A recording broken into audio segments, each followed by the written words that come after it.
There is a house in southern Africa where the front door no longer opens onto a hallway.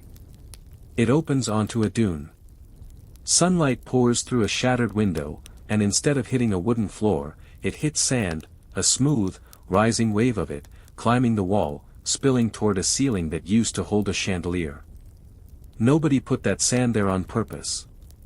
Nobody has lived in this house for almost 70 years.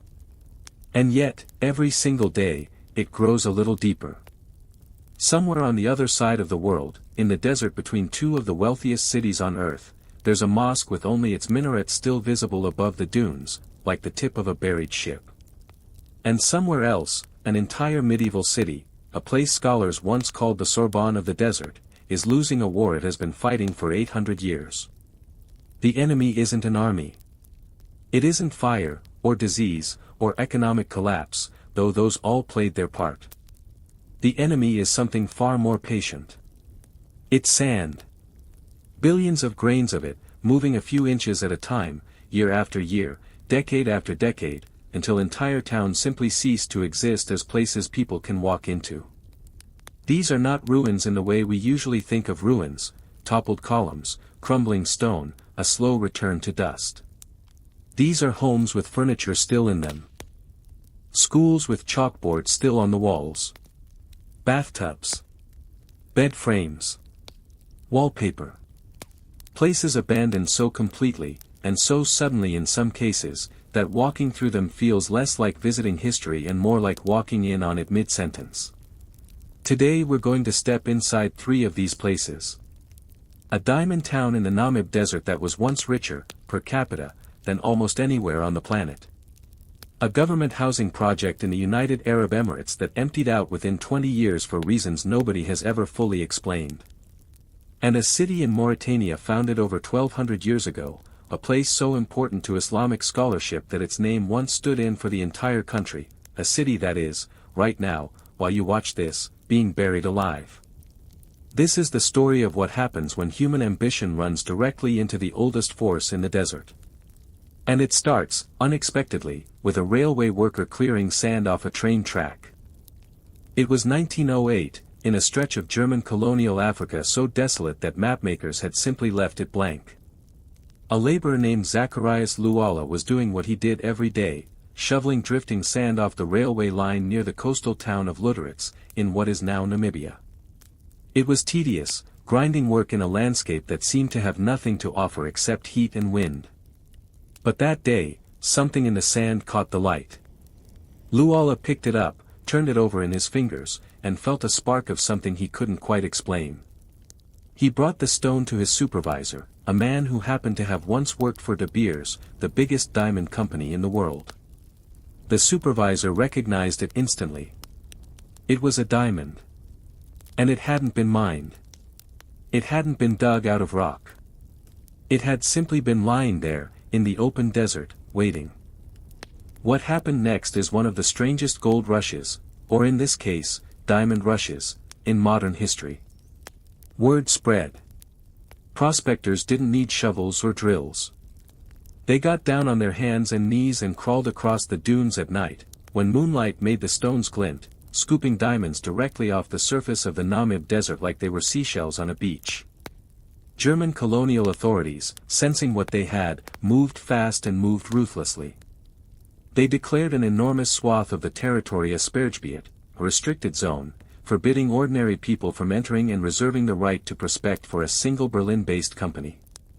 Indigenous communities who had lived on that land were displaced, and many were forced into brutal labor conditions inside the very mining operation that was about to make a handful of Europeans unimaginably rich.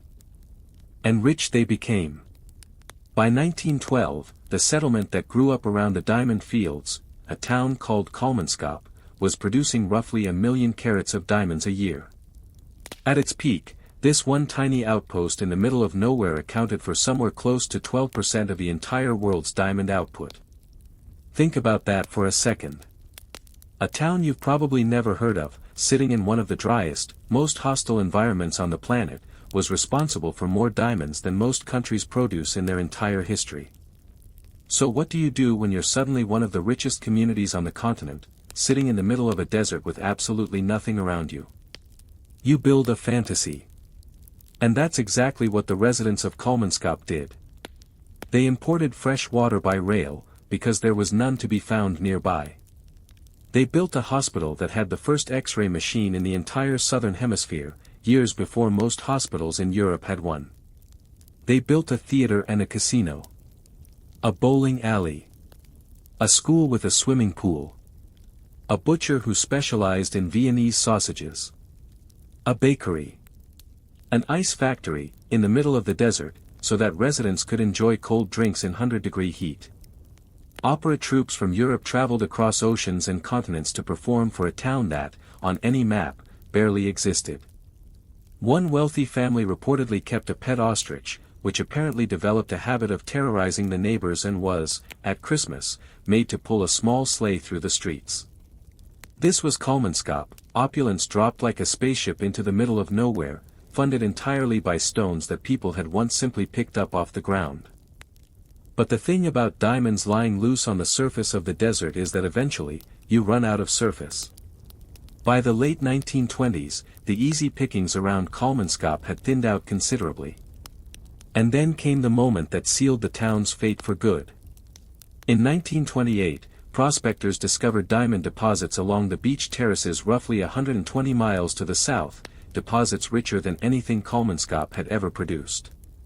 It was as if someone had opened a second, better casino right next door. The miners didn't hesitate. They packed up and left, almost overnight, chasing the new fortune the way they had once chased this one. What they left behind is what makes Kolmanskop so unsettling to walk through today. This wasn't a slow, graceful decline. People didn't sell their furniture or pack their photographs. In many houses, it genuinely looks as though someone stepped outside for a moment and simply never came back. Cabinets still hold dishes. Bathtubs sit exactly where they were installed. And into every one of those open doorways, every broken window, every gap where a roof used to be, the desert walked right in.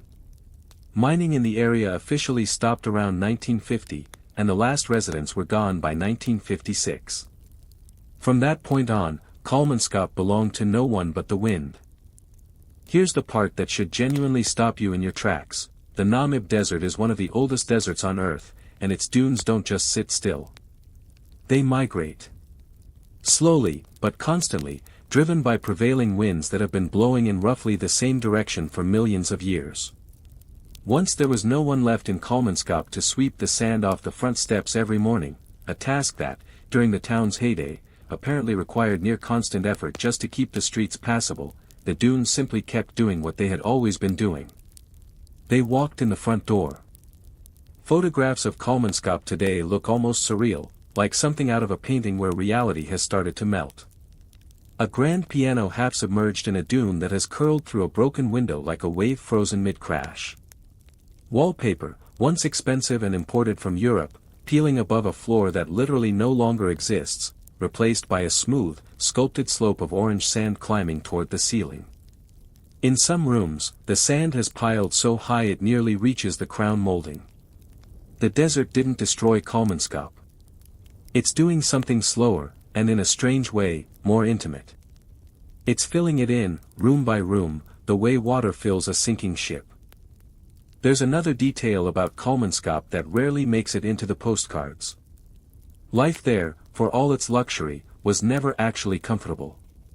Sandstorms could bury a freshly cleared street in a matter of hours, which meant an entire staff of workers spent their mornings doing nothing but shoveling sand away from doorways just to keep the town functional. Fresh water had to be shipped in by rail from over 100 miles away, at enormous cost, just so residents could fill a bathtub or water a small patch of lawn. Even food was a logistical nightmare in a place with no farmland for hundreds of miles in any direction. In other words, Kolmanskop was never a town the desert simply allowed to exist. It was a town that existed only because an army of workers fought the desert to a standstill, every single day, for roughly 4 decades. The moment that daily fight stopped, the outcome was never really in question. Since the 1980s, the diamond company that inherited the site has stabilized some of the buildings and opened the town to tourists, which means Kolmanskop hasn't vanished entirely, it's become something else. A monument to how fast unimaginable wealth can rise out of nothing, and how just as fast, nature can reclaim what it never really agreed to give up in the first place. But if you think Kolmanskop is an isolated case, a strange one-off born from a strange gold rush, you'd be wrong. Because thousands of miles away, on the other side of the Arabian Peninsula, there's a very different kind of ghost town. This one wasn't built by prospectors chasing a fortune. It was built by a government trying to do something generous. And it emptied out in less time than it takes most neighborhoods to finish paying off a mortgage. An hour's drive from the glass towers and man-made islands of Dubai, arguably one of the most futuristic skylines on Earth, the landscape changes abruptly. Concrete gives way to open desert, and the road gives way to sand tracks that require a four-wheel drive to navigate. And there, in a shallow basin between the dunes, sits a place locals call the buried village, Al Madam. To understand Al Madam, you have to go back to the early 1970s, right around the time the United Arab Emirates was formed as a nation. Just over a decade earlier, oil had been discovered, and the country was beginning a transformation that would eventually turn it into one of the wealthiest places on the planet. As part of that transformation, the government launched a housing initiative, known as the Shabai Housing Project, designed to bring semi-nomadic Bedouin tribes into permanent settlements, with real houses, running water, and modern infrastructure. It was meant to be a gift. A stepping stone into a new era. Al Madam was built for members of the Al-Kepi tribe, who had lived a largely nomadic existence in the surrounding desert. The village that rose up for them was modest but complete, 2 neat rows of simple concrete homes, painted in soft blues, yellows, and greens, along with a mosque at one end and a small school. For a while, by most accounts, it worked. Former residents remember it as a place of genuine community, shared meals, celebrations, children growing up together in a settlement that finally offered some stability after generations of moving with the seasons. And then, within about 15 years, everyone left.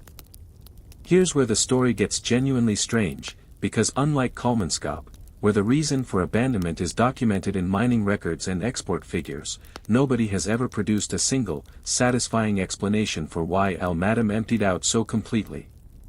The most grounded theory points to simple hardship, brutal desert winds that constantly threw sand against the houses, an isolated location far from schools, hospitals, and jobs, and the gravitational pull of nearby Dubai and Sharjah, which by the 1990s were exploding with opportunity. As the cities grew, why would anyone stay in a small desert settlement with sand blowing through your windows every night, when a modern apartment with electricity and a job market was an hour's drive away? That's the practical explanation. But it's not the one that gets repeated most often by people in the region. Locals speak of jinn, supernatural beings from Islamic folklore said to inhabit desolate, uninhabited places. Some residents of nearby towns describe something more specific, an unease connected to the sand itself, as though it carried something with it into the homes, something that made the village feel wrong to live in, long before the practical hardships ever became unbearable. Whether you find that explanation compelling or not, the fact that it persists, that people who grew up nearby still repeat it decades later, tells you something about how genuinely mysterious this abandonment feels, even to the people who live closest to it. Whatever combination of wind, isolation, ambition, and unease finally emptied Al Madam, the result today is one of the most photographed ghost towns in the Middle East. Sand doesn't just surround the houses anymore, it has climbed inside them, filling entire rooms up to window height, burying furniture, curling around door frames like something alive. The mosque's minaret still stands clear of the dunes, a pale, solitary tower rising out of an ocean of sand, visible from a surprising distance. It's become an almost unintentional landmark, the one part of the village the desert hasn't managed to swallow yet. Walk through Al Madam today and the silence is one of the first things people mention. No traffic, no construction, none of the ambient hum you'd expect an hour outside a city like Dubai. Just wind, moving steadily over dune after dune, occasionally hissing through a broken window frame. Inside some of the houses, faded green paint still clings to the walls, and in places, an old prayer rug remains where it was left, half swallowed by drifts of sand that have crept in under doorframes with no doors left to stop them. It's a strange contrast to sit with, a village built with genuinely good intentions, designed to give a nomadic people a permanent home, ultimately outlasted by the very desert its residents had spent generations learning to live alongside. In a way, Al-Madam wasn't defeated by hardship so much as by choice. Unlike Kolmanskop, there was no single dramatic discovery that emptied it overnight. People simply, gradually, decided that a modern life in Dubai or Sharjah was worth more than a permanent life in the sand, and once enough of them made that same decision, the desert only needed to wait for the rest to follow. And that word, yet, is doing a lot of work here, because if you want to see where Al-Madam might be headed in another 100 years, or another 500, you don't have to imagine it. You can travel roughly 3,000 miles west, into the heart of the Sahara, to a place that has been fighting this exact battle for well over 1,000 years. A place with a name that Arab geographers once used to refer to an entire country. Chinguetti. Founded around the year 777, Chinguetti sits on a high plateau in what is now Mauritania, and for centuries it was one of the most important cities in West Africa, not because of gold or diamonds, but because of something arguably more valuable in the medieval world, knowledge. Chinguetti became a mandatory stopping point on the trans-Saharan caravan routes, the trade highways that connected North Africa to the river kingdoms of West Africa and the vast savanna beyond. Caravans loaded with salt, gold, and goods passed through constantly, and with them came scholars, theologians, and pilgrims. The city became so central to Islamic learning and pilgrimage that it earned a title still used today, the seventh holy city of Islam. At its intellectual peak, Chinguetti's private libraries held thousands of hand-copied manuscripts on astronomy, mathematics, medicine, and law, some of them centuries old even by the time European universities like Oxford and the Sorbonne were just getting started. For generations, the term for the entire region of Mauritania, in the writings of Arab geographers, was simply the land of Chinguetti. That's how much this one city mattered. But here's the detail that should genuinely unsettle you. This isn't the first Chinguetti. The city you can visit today is actually the second version, because the original settlement, founded on the same site, was already abandoned once before, sometime after reaching its height around the 11th century, and slowly consumed by the same desert that now threatens the town built to replace it. Somewhere beneath a set of unremarkable-looking dunes a couple of miles from the modern town, the remains of that first city are still down there, buried so completely that historians aren't even certain what, if anything, survives underneath. Chinguetti has already lost this fight once.